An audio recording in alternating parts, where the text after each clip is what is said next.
Voilà, donc je représente le PILEN, qui est le PILEN, ça veut dire Partenariat interprofessionnel du livre et de l'édition numérique, que nous avons créé en Belgique en 2012, sous l'impulsion de la ministre de la Culture de l'époque, et qui regroupe les fédérations professionnelles d'auteurs, d'éditeurs, de libraires et de bibliothécaires. Alors c'est une structure assez unique, donc qui existe depuis 2012 et qui a été lancée au moment où le numérique arrivait avec fracas dans le monde du livre et où tout le monde se demandait qu'est-ce qui va se passer. Et alors ce qui se passe avec l'IA maintenant, je dois dire que ça y ressemble assez fort. Alors à l'époque, on avait lancé le PILEN pour réfléchir au futur du livre. Avec le temps, on s'est mêlé de beaucoup d'autres choses qui concernaient le livre et pas uniquement le futur, également ce qui existe aujourd'hui. Et je pense que après, donc on a été créé en 2012, on est en 2025, après 12-13 ans comme ça, je pense que le PILEN devrait évoluer d'une certaine manière face aux enjeux gigantesques, si vous voulez, qui nous attendent. Et ça, c'est une autre question. Ce PILEN est évidemment reconnu par la Fédération Wallonie-Bruxelles et subventionné par la Fédération Wallonie-Bruxelles. On ne vivrait pas sans ces subventions-là, c'est très clair. Et alors, on agit très fort au sein d'une chambre de concertation des écritures et des livres au sein de la Fédération Wallonie-Bruxelles. Alors, on a comment dire, il y a 6 principes de base que nous avons déterminés dans cette charte. Je vais y revenir en détail par la suite, mais d'abord vous parler de la démarche que nous avons faite. Une volonté, bien sûr, de donner aux membres du secteur des écritures et du livre vraiment des repères et des codes, des lignes de conduite. On voit bien par rapport aux échanges qui ont eu lieu maintenant que tout le monde est un petit peu paumé par rapport à ça et que c'est important. C'est un constat qu'on a fait, donc bien sûr. Et alors on s'est posé la question comment faire précisément, et donc on a décidé de lancer cette charte. C'est une question de volonté collective. Hein. Il est évident qu'il faut mobiliser les troupes. C'est quelque chose qui est difficile parfois, mais ça nous a semblé tout à fait essentiel. La démarche, comme je l'ai dit, elle a été faite au sein de la Chambre de concertation des écritures et des livres, et je tiens à le dire, animée par le représentant de la SCAM, donc de la président de la Société des auteurs, que vous connaissez peut-être, qui s'appelle Cédric Young, que je suppose Liliane connaît. Liliane, tu connais? Voilà, tu le connais. C'est quelqu'un qui a une forte personnalité et qui est parvenu à imprimer sa marque dans tous les débats. Alors, évidemment, on s'est intéressé à des cadres de référence. Il y a énormément d'organisations qui lancent des projets d'éthique sur la question de l'intelligence artificielle. Il y a beaucoup de réglementations qui existent.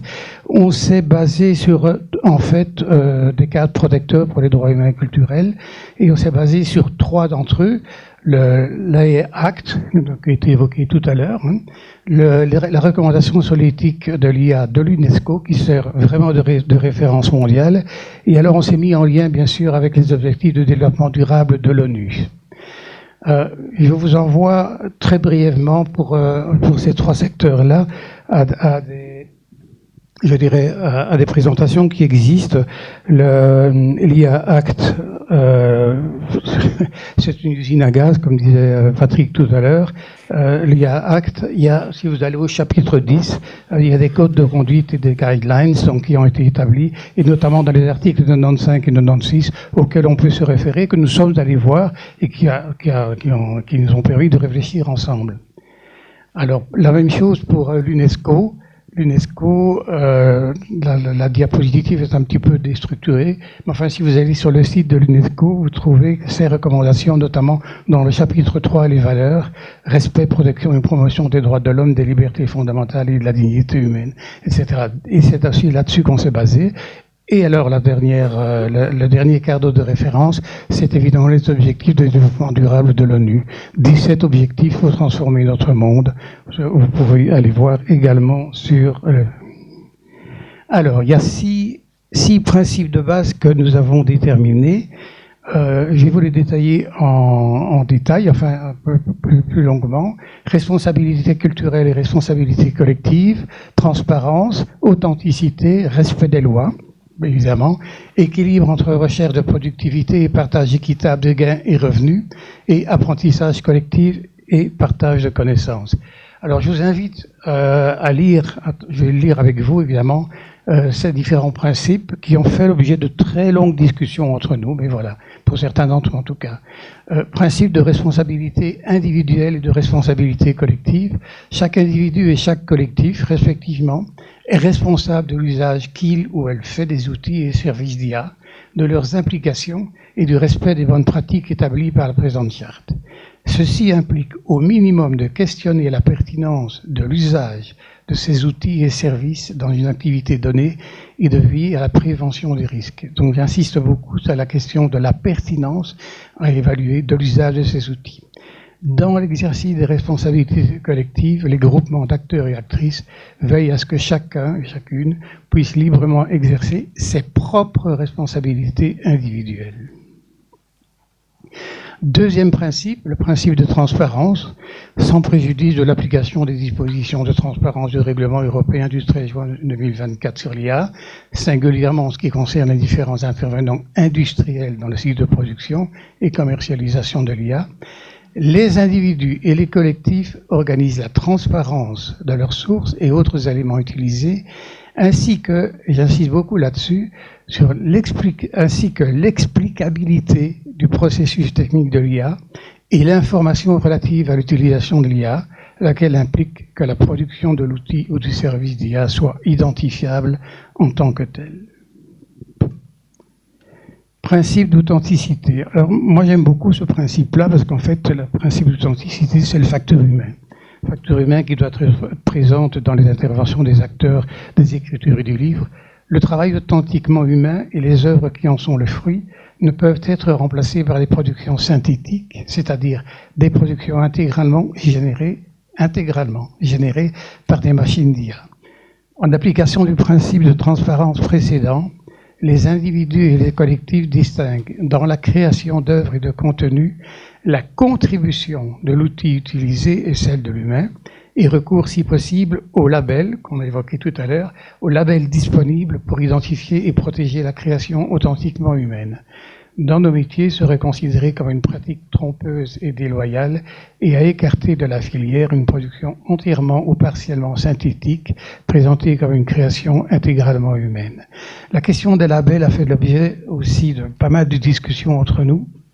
C'est vrai qu'on a organisé au mois de juin à Bruxelles, à la Maison des auteurs et des autrices, qui est notre siège permanent, une table ronde, enfin une conférence et une table ronde avec des traducteurs, avec des comédiens, avec les principales organisations qui les représentent en Europe. Et on a beaucoup parlé de cette question du label, tout en se rendant compte que c'est extrêmement difficile de déterminer comment le faire, comment l'établir, mais ça peut être que certains d'entre vous ont un avis là-dessus. Alors, principe général du respect des lois, ça vous en doutez, c'est le minimum qu'on puisse faire.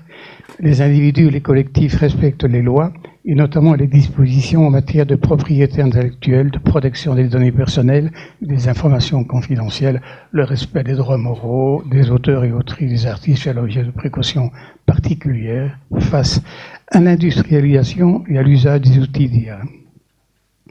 Alors, principe relatif à l'équilibre entre la recherche de productivité et le partage équitable des gains et revenus. Là aussi, ça a fait l'objet de beaucoup de discussions, et notamment de la part des pouvoirs publics, parce que qui nous ont interpellés en disant c'est très bien de vouloir évidemment gagner des gains de productivité, mais c'est au bénéfice de qui? C'est au bénéfice des industriels ou bien au bénéfice, je dirais, des acteurs et des actrices de la profession. Donc les individus et les collectifs intègrent les services et outils d'IA et la recherche nécessaire des gains de productivité dans le respect des principes énoncés. Et la suite est très importante, on a beaucoup discuté là-dessus, le partage équitable des revenus est garanti par les accords individuels et ou collectifs pertinents conformes à la législation. Faire en sorte que finalement, s'il y a des gains de productivité qui sont possibles grâce à l'IA, et c'est vrai qu'il y en a, ces gains ne bénéficient pas uniquement aux industriels, mais bénéficient également aux acteurs et actrices. Et enfin, bien sûr, principe d'apprentissage collectif et de partage des connaissances. les individus et les collectifs encouragent la recherche et l'expérimentation en matière d'usage des outils et services d'IA, dans le respect des principes précédents, et organisent le partage des connaissances. J'y reviendrai. Les individus et les collectifs contribuent en matière d'IA à la formation continue dans la filière. Alors, l'accompagnement de la charte, nous avons créé un comité d'accompagnement de l'IA éthique interprofessionnelle qui ne s'est réuni encore qu'une fois depuis on a lancé la charte au mois de juin, mais il y aura des réunions bien sûr qui suivront, étant entendu aussi que les 6 principes de base que nous avons établis pourraient être modifiés par la suite, ou en tout cas évoluer en fonction des circonstances, en fonction de l'actualité. Alors on encourage évidemment les fédérations professionnelles à mettre, je dirais, à faire signer la charte, à la mettre en activité au sein des instances de concertation où elle siège, et on fait un lobbying intense auprès des pouvoirs publics pour leur appui aux mesures d'application de l'IA Act, notamment dans le code de conduite et la fiche de transparence. Donc, il est évident que la charte ne s'arrête pas le jour où on l'a écrite, elle continue à vivre sa propre vie. Notre engagement, que vous pouvez voir, c'est un engagement, un usage responsable et éthique, attentif aux bénéfices, comme je disais, aux risques et aux impacts pour les humains comme pour la planète de l'usage de cette technologie. Les voilà tous les 6. Je vous laisserai regarder: responsabilité culturelle et collective, transparence, authenticité, respect des lois, équilibre entre recherche de productivité et partage équitable des gains et revenus, apprentissage collectif et partage des connaissances. Ah oui.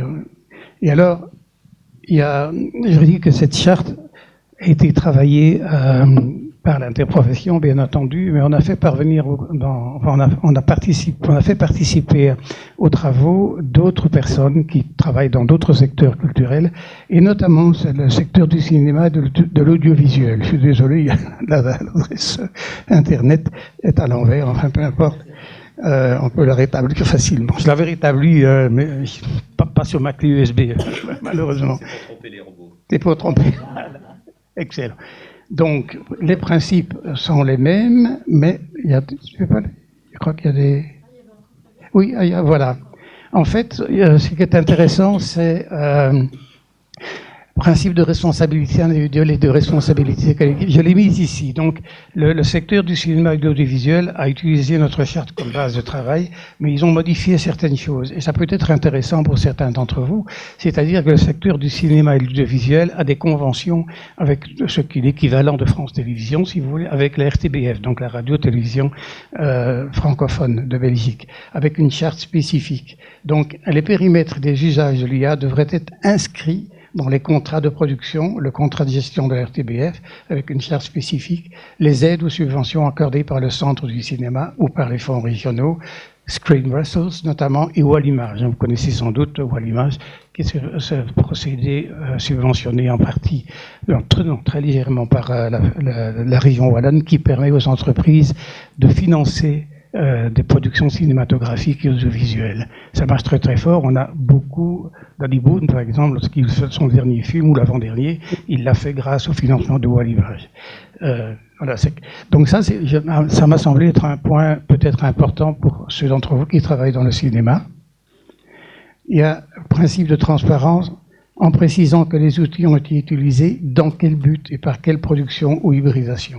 Ce principe de transparence est évidemment indispensable dans le cas des œuvres hybrides où les autrices, les auteurs devront justifier en quoi la part de l'IA n'a pas remplacé, mais aura plutôt nourri et amplifié la part de leur création humaine singulière. Ça, c'est ce que le secteur de l'audiovisuel a rajouté. Je crois qu'il y a une dernière encore que vous pouvez lire. Oui, ils ont introduit aussi la question de l'oralité, qui me semble très important évidemment, mais qui ne concerne pas les écritures et les livres en tant que tels, mais qui concerne bien sûr les productions audiovisuelles et notamment le livre audio. Face à l'utilisation de l'IA, le principe d'authenticité permet aussi à l'oralité de reprendre tous ses droits. Dans le cadre de tous les types d'aides et de subventions, les auditions offrent non seulement l'opportunité de détecter si le demandeur ou la demanderesse a vraiment la souveraineté sur sa création.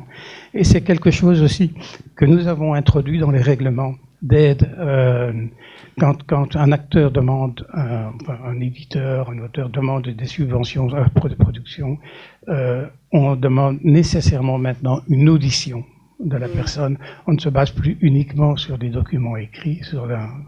On fait venir la personne et on détecte assez vite si la personne sait de quoi elle parle. Enfin, voilà. C'est une manière supplémentaire de pouvoir déterminer le bienfait de justifier les subventions éventuelles.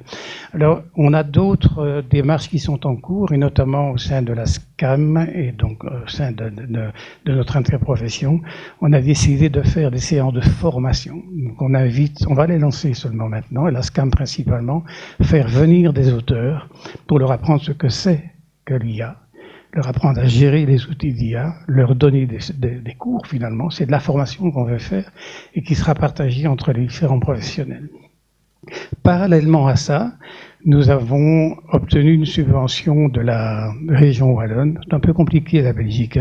La culture dépend de la Fédération Wallonie-Bruxelles qui regroupe les francophones de Wallonie et de Bruxelles. Ils ne s'occupent que de l'enseignement et de la culture. Tout ce qui est économique dépend de la région wallonne ou de la région bruxelloise. La région wallonne nous a accordé une subvention pour réfléchir à l'impact de l'IA sur les métiers du livre. On est en train d'y travailler. On a fait un énorme travail, pour moi qui l'ai fait, on a engagé quelqu'un pour le faire, qui a collaboré avec d'autres personnes. Et le rapport sera présenté à Charleroi le 17 décembre. C'est un travail très très important qui a été fait et on a travaillé avec chacune des professions. Donc on a fait des ateliers avec des libraires, avec des bibliothécaires, qui utilisent déjà en partie au niveau de la bibliothèque, de la lecture publique, l'IA comme outil, non seulement pour écrire des rapports, mais également pour faire des moissonnages de données, qui me semble très important. On travaille avec les libraires et j'ai lancé, moi je suis libraire de profession, même si j'ai plus ma librairie physique, je l'ai cité, mais j'ai été libraire pendant 40 ans et donc je m'intéresse fort à la question et on est en train de travailler à un projet d'utilisation de l'IA pour la gestion des bases de données. Vous arrivez en librairie, et vous vous demandez, tiens, moi je voudrais telle ou telle thématique, etc. Pouvoir moissonner, mais c'est évidemment colossal, parce qu'il y a 1,5 million de références de livres, il faut que cet outil, mais c'est possible, hein. Grâce à ChatGPT, on a fait déjà des tests, hein. C'est possible d'aller moissonner pour avoir des thématiques. On se demande aussi, par exemple, la rentrée littéraire 2025, de quoi parle-t-elle? Bon, on sait maintenant que c'est, comme disait un journaliste, allô, maman bobo, tout le monde parle de sa mère, de ses grands-parents, etc., mais on n'a peut-être pas besoin de l'IA pour le savoir, mais enfin, bon, l'IA peut nous aider quand même, de certaine manière. Enfin, voilà, donc, au niveau de la librairie, on est en train de réfléchir à ça.